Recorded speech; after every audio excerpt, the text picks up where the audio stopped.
Ça a commencé déjà? Ah, bon, ça roule, ça tourne.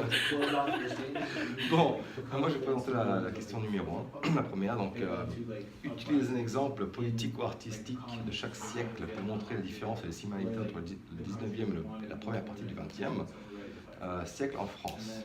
Peut-on parler de contraste, de rupture, de continuité?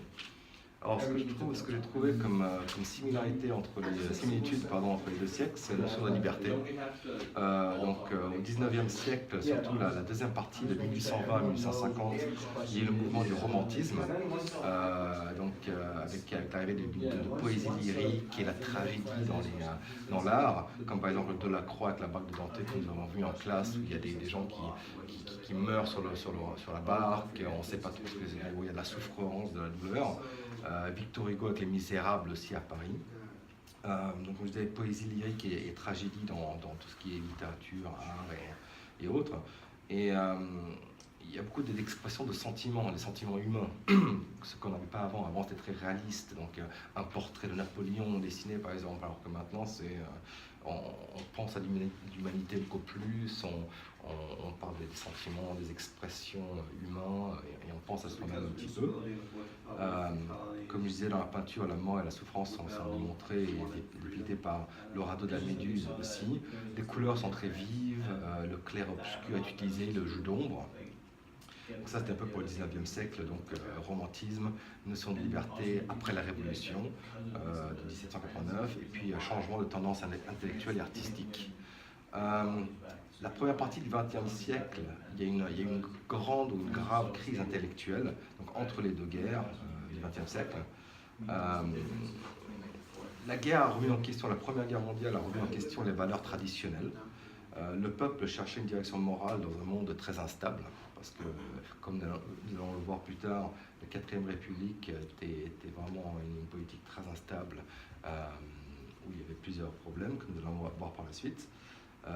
Et donc le peuple cherchait une direction morale après 4 années ou 5 années de guerre, avec le gouvernement de Vichy qui a capitulé envers les Allemands, contre les Allemands, et donc avec De Gaulle qui est revenu mais qui n'avait pas de troupes à faire sa loi. Arrête-toi. Il va le regarder après. Et donc le XXe siècle, donc nous avons un mouvement d'humanisme et l'humanisme et le rationalisme n'avaient plus de sens pour les gens au XXe siècle. Donc l'existentialisme vient pointer le bout du nez ou vient en essor, avec notamment Jean-Paul Sartre, qui fait découvrir l'existentialisme aux gens, qui change la pensée moderne. Donc il y a un mouvement de pensée tout à fait moderne qui arrive. Et plus ou moins la philosophie, c'est que les gens sont maîtres d'eux-mêmes.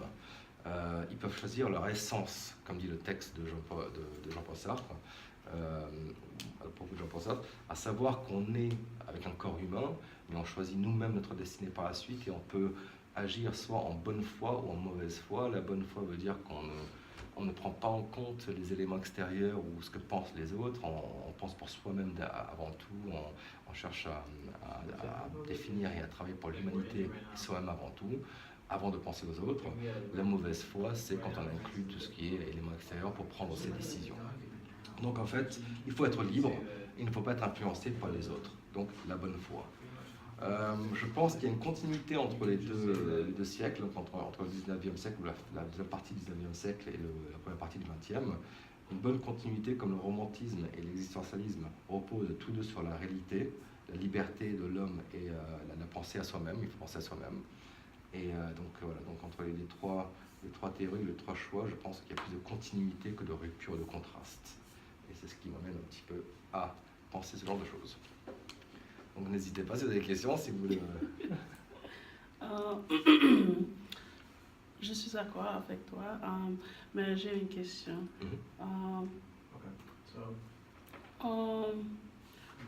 Pouvez-vous donner une explication dans l'existentialisme? C'est quoi l'existentialisme? Pouvez-vous comparer l'existentialisme avec l'humanisme? Avec l'humanisme. Oui, voilà, tu me poses une colle. L'humanisme, ouais. Alors, l'humanisme pense surtout à la personne. À mon avis, c'est du moins ce que j'ai pu comprendre.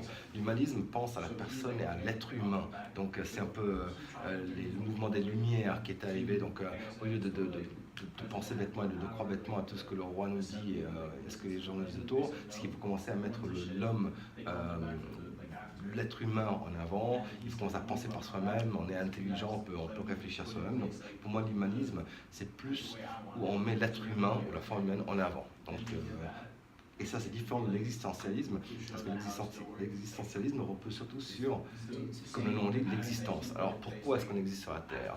On est avec un corps, oui, mais par exemple, Jean-Paul Sartre, le mouvement existentialiste, j'ai horreur de ce nom, dit qu'on est avec un corps, mais que tout ce qui est âme et tout ce qui est l'existence même. Oh, arrête, il va le regarder après ça.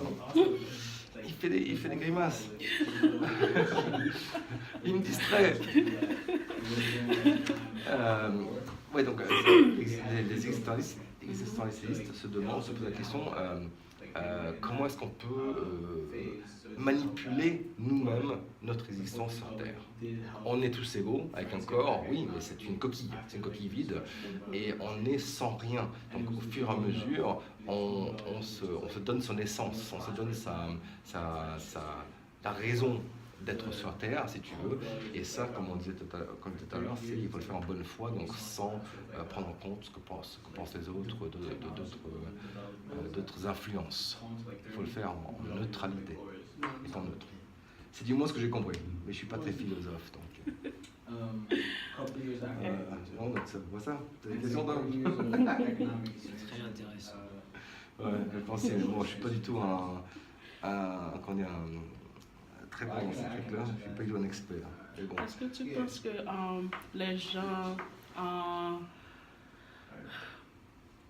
les gens qui existaient avant étaient en accord avec l'existentialisme et un humanisme? Quand on parle de combien de temps avant? Parce que ça, c'est le XXe siècle, et c'est après la Première Guerre mondiale, plus ou moins, quand les gens avaient marre de tout ce qui se passait, les guerres, tout ça, c'était horrible. Donc, avant, non, avant, on avait l'humanisme, on avait le... Quand Jean-Paul Sartre a établi l'existentialisme et un humanisme. Donc, la question, c'est quoi? C'est quand Jean-Paul Sartre est arrivé, il a eu ses idées, est-ce que les gens l'ont suivi? Est-ce que les gens sont en accord avec? Je sais pas combien, honnêtement je sais pas combien il y en a eu, mais je sais que ça a été une grande révolution intellectuelle, parce qu'à l'époque c'était, comme on dit avec Pétain, entre les deux guerres, après la Première Guerre mondiale, ou pas avec Pétain, après la Première Guerre mondiale, qu'on a perdu, que la France a perdu, ils ont perdu beaucoup de gens. Les gens se sont dit, mais c'est pas possible, il y a quelque chose qui va pas, on peut pas continuer comme ça, il faut refaire tout, on va tout remettre en cause. Et Jean-Paul Sartre est arrivé au bon moment, bon endroit, bon moment, quoi, avec de nouvelles idées.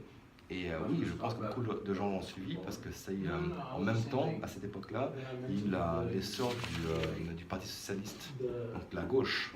Et le Parti Socialiste, comment c'est la gauche? C'est on pense à soi-même avant tout,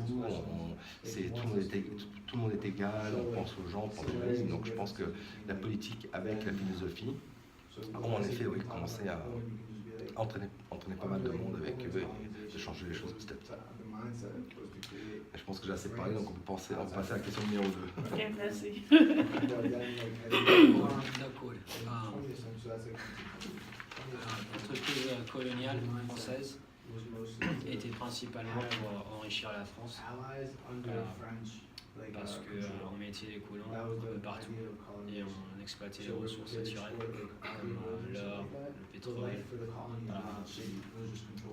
même l'agriculture.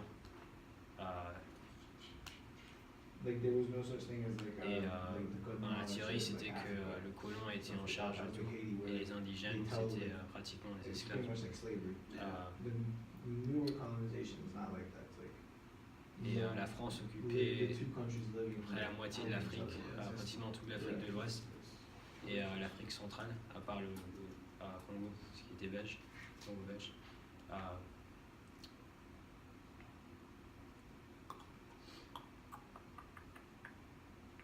Puis l'Afrique du Nord, bien sûr. L'Afrique du Nord, toute l'Afrique de l'Ouest. Ouais, l'Algérie, Tunisie, Maroc. Au nord, il y avait principalement des peuples arabes et berbères. Et dans le centre, après vers le Niger, il y avait les peuples négroïdes. Et ils occupaient aussi l'Indochine, qui était en dessous de la Chine, avec des peuples mongoloïdes. Et même les îles du Pacifique. For the first question, Et je pense que concernant la colonisation, c'était un peu le mouvement au 18e, 19e siècle, où il y avait l'Angleterre qui a commencé d'abord, avec d'abord le Portugal et l'Espagne. Et puis bon, la France était un peu à la traîne, non? Ça peut arriver par la suite, quoi. Ils ont commencé à... Il fallait qu'ils rattrapent les autres, et comme ils faisaient la guerre aux Anglais tout le temps, ils avaient besoin de financer cela, par rapport, comme tu as dit, le lore, tout ça, mais bon, les Espagnols et les Portugais avaient déjà pris tout ce qui était Amérique du Sud, les Aztèques et les comment ça s'appelle les autres? Mayas. Et les Incas. Ouais, donc les Couleurs. Ils ont dit, ouais, et donc Côte d'Ivoire, tout ça, c'était aussi pour obtenir des ressources, pour ramener au pays les épices, l'ivoire, tout ça, et pour pouvoir gagner de l'argent. C'est pour ça que la France est un pays assez riche, mais ses colonies ne sont pas. Exactement, ils ont Tout le système était pour extraire des ressources, mais pas pour développer l'infrastructure des pays colonisés. Mais une chose que je trouve qui est pas mal, c'est que les Français, quand même, ils ont mis en place beaucoup plus d'infrastructures, ils ont aidé beaucoup plus leurs colonies que les Anglais, par exemple. Les Anglais aux Indes, ils sont arrivés, ils ont tout pris, ils ont tout cassé, ils ont tout pris, c'était les maîtres absolus, et puis ils reviennent. Alors que les Français. En Inde, ils ont tout détruit. Ils ont détruit la civilisation. Et même en Martinique, tout ça, ils sont arrivés, ils sont imposés, alors que le Français essaie d'aider, essaie de travailler avec les indigènes ou les colonisés, alors que les Anglais, non, c'était les patrons et tous les esclaves. Regarde, en France, les Français, ils ont mis en place les routes, les écoles. Dans toutes les colonies, ils ont resté l'école française, Haïti. Les Anglais, non, les Araucanes, donc ils étaient un peu plus gentils que les autres, on va dire, et moins sévères, mais quand même. Et alors, que penses-tu on parlait d'Algérie, parce que je pense que tu as des origines un peu algériennes, que penses-tu de tout ce qu'on a vu en classe avec les colonisateurs en Algérie, on va dire? Je pense que c'était un système assez injuste, parce qu'il y avait une hiérarchie, et les indigènes, ils étaient traités comme des esclaves. C'était un système très injuste, il y avait qu'une poignée de gens qui profitaient. Et le reste vivait pas de conditions assez Ce qui est intéressant, c'est que même au sein de la société de colonisateurs, il y avait de différentes classes sociales, n'est-ce pas? Ouais. Il y avait aussi, il y avait des Français, mais aussi il y avait beaucoup d'Espagnols et d'Italiens qui venaient parce que c'est proche des côtes. Et ce qui est intéressant, c'est que même les colonisateurs de deuxième ordre, de classe moins aisée, ils avaient quand même énormément de privilèges par rapport aux Algériens. Même le plombier, le boucher du coin était quand même très supérieur aux Algériens. Ils avaient des servants, ils avaient de tout en fait. 1 sur 2 habitants que c'est la plus grande ville de l'Ouest algérien était espagnol. Ah oui. Ah d'accord. Ouais. En français, c'était plutôt Bab el Oued, tout ça, quoi, Alger. C'était plutôt le centre, et après de l'Est, c'était italien. Constantine, c'était italien. Ah ouais, ok. Donc plus vers la Tunisie alors. Ouais. Ou le Maroc. Vers la Tunisie, parce que Maroc, la Tunisie, c'est près de l'Italie. Ouais, ça a du sens. Ouais, c'est intéressant ça. Que penses-tu des cagaillous alors? C'est quoi le cagaillou qu'on a vu en classe? Cagaillou, c'est comme une exagération de ce qui se passait à l'époque. C'est un peu triste de voir que une culture européenne prend le dessus de cette culture aussi magnifique. Berbère, arabe. Ouais, j'arrive. Ouais. Tu veux rajouter quelque chose? Non. Je pense que le cagaillou, moi, ce qui m'a fait marrer avec le cagaillou, c'est que c'est, comme tu dis, c'est un portrait ou un stéréotype du petit Algérien, justement, dont on parlait, c'est celui de papa algérien, petit colonisateur, donc petit pied noir. C'est un pied noir qui se la jouait, quoi. Et il s'appelait avec ses vêtements ses machins. Il avait la tchatch, par contre, on a bien vu la grammaire, le parler. Il n'est pas éduqué. Il n'est pas éduqué, il n'est pas très malin. C'est un gars de la rue, quoi. Hein. C'est un peu un loupard, une racaille, mais qui parlait bien. Parce que quand les Arabes ils ont colonisé l'Algérie, ils se sont intégrés avec les Berbères. Ah. Et les Français, ils ont carrément pris le dessus, ils ne s'intégraient pas, ils étaient différents. Ils ne se mélangeaient pas du tout. Ah, ouais. Intéressant. Là, il y avait quelques cas, oui, mais la majorité, non. Ouais. Et donc, les colonies se sont finies quand, alors on va dire, c'est... En Algérie, 1962, en juillet. Le 2 juillet. Ouais. Alors, je sais pas pour l'Afrique, par contre. Haïti, c'était quoi? C'était 1805 1804, c'était avant l'indépendance de cette. Et puis, les certaines colonies d'Afrique, c'était au fur et à mesure, mais tout au ouais, je pense que c'était le 20e siècle aussi, il me semble. Et même, je sais pas, Côte d'Ivoire, tout ça, c'est indépendant maintenant, aussi, c'est encore attaché d'une manière ou d'une autre. Mais par contre, il y a une très grande différence avec l'Algérie.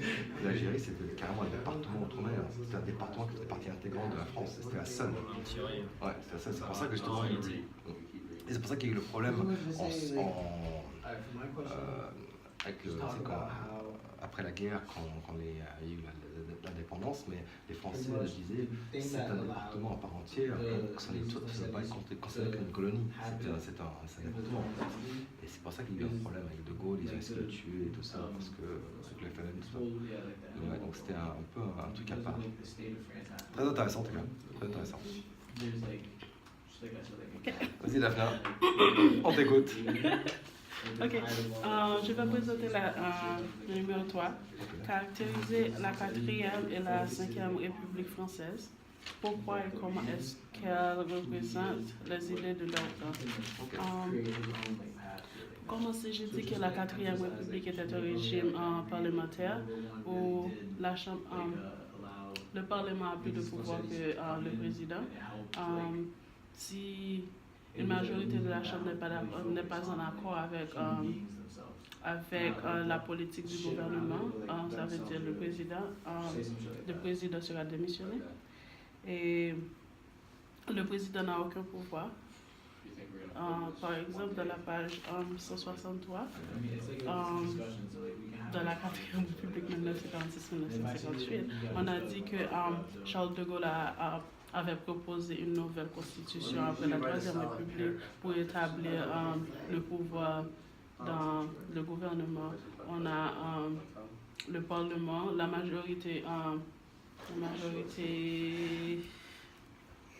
des partis politiques n'est pas en accord avec Charles de Gaulle. C'est pour cela que Charles de Gaulle a été démissionné sur le pouvoir. Et après la Deuxième Guerre mondiale, on avait un vide dans le Parlement où le pays n'était pas vraiment stable. Et c'est pour cela qu'on avait on a fait appel à Charles de Gaulle en 1946. Non, je pense qu'après 1954. Ah, tu parles quand il est revenu la deuxième fois? Parce qu'au début... Oui. Ouais, ok, ouais. Bah, en fait, oui, ils l'ont rappelé parce qu'il n'arrivait pas à faire marcher la politique. Quoi. Parce que lui, il avait proposé au départ, en 1946, il avait proposé une structure où il y avait un président qui était au-dessus du Parlement. Ils ont refusé, donc il a pris sa retraite. Il est parti à la retraite et ils l'ont rappelé pour venir les aider parce que ça ne marchait pas en fait. Ouais. Et c'est alors que Charles de Gaulle, après avoir rentré dans le pouvoir, ils ont donc proposé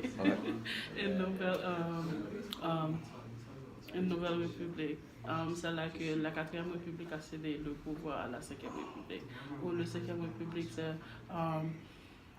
c'est le Parlement, c'est un régime présidentiel où le président a plus de pouvoir que le Parlement et le président peut élire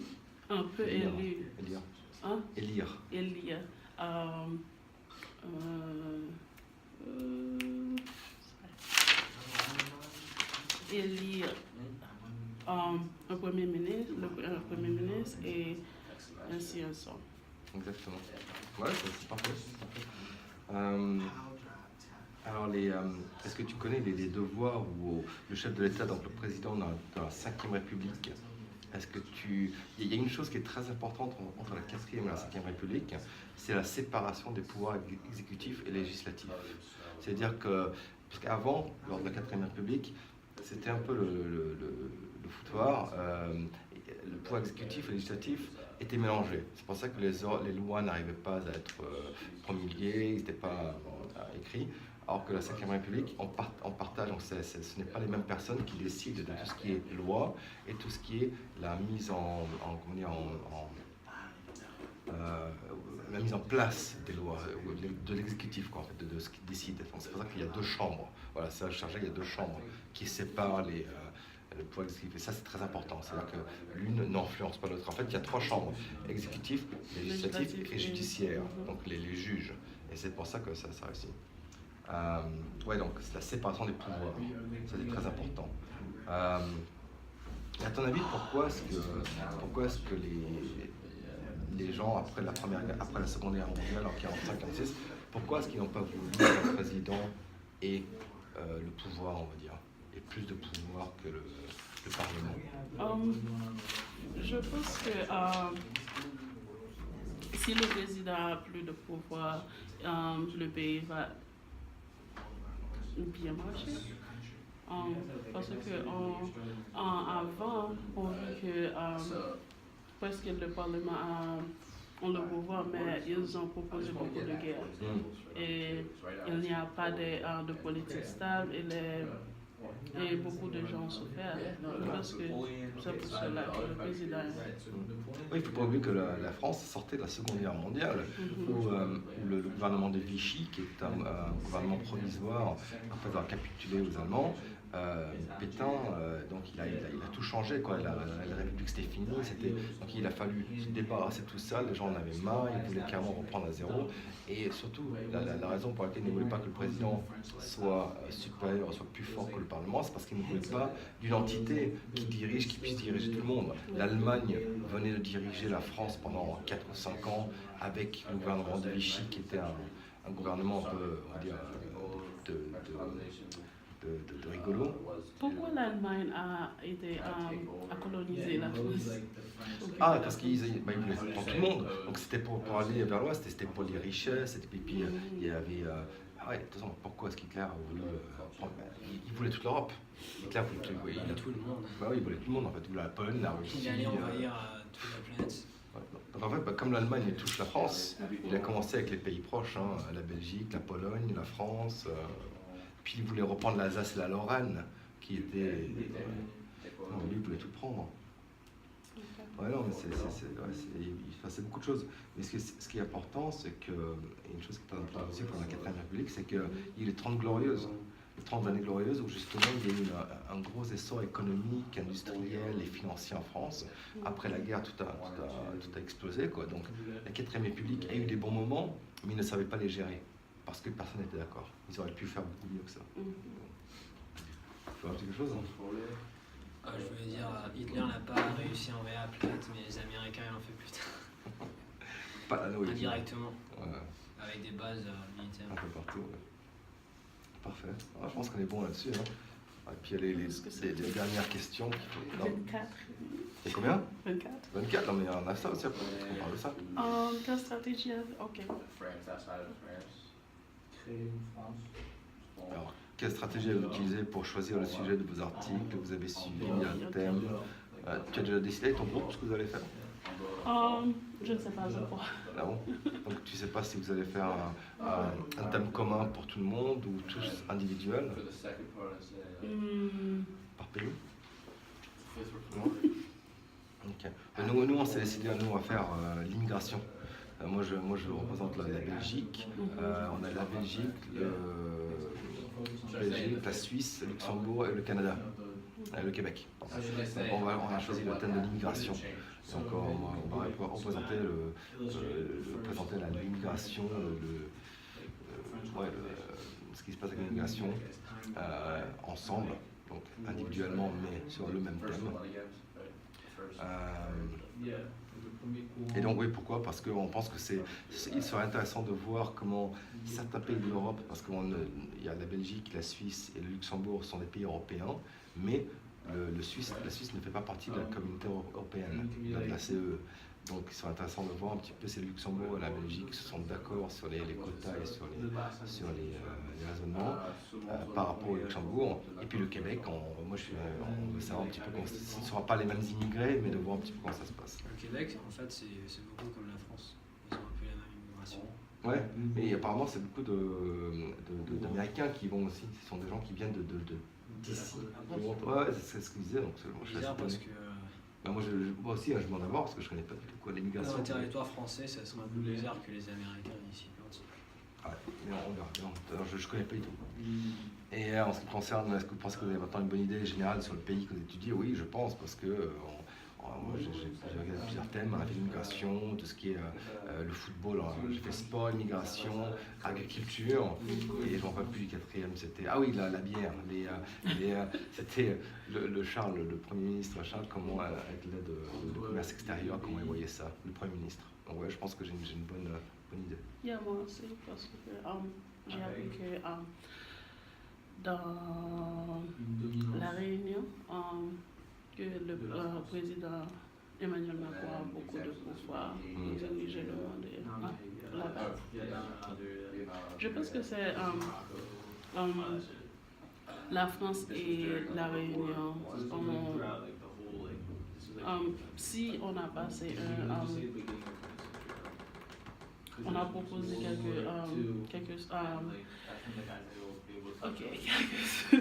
si on a proposé quelque chose en France, je pense que c'est la même pour la Réunion. Il faut qu'on y aille là. En fait, ils ont un cours, j'avais pas vu que c'était un cours. D'accord. Ils ont cours, Merci there's a pour class la coming. voile.